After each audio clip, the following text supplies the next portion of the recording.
J'avais vraiment très peur. J'avais très peur parce que, pas de la hauteur, parce que je m'y suis habituée comme je le disais plus tôt, mais de la sensation d'un stade, d'autant de gens autour de moi, ça c'était très dur à gérer. J'adorerais que ça gagne l'Eurovision, mais c'est pas à moi de le dire, c'est au public international, au jury de Bâle, et je croise les doigts, et en tout cas, je vais tout faire pour essayer de ramener la coupe à la maison.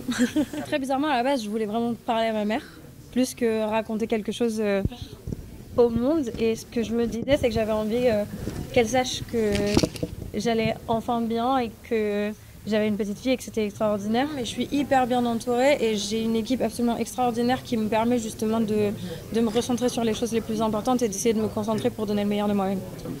Donc ça va. On a vu plein de choses à l'Eurovision dans ces dernières années, dans ce qui a gagné précédemment et dans tout ce qu'on a vécu. Il y a des choses qui sont plus ou moins personnelles.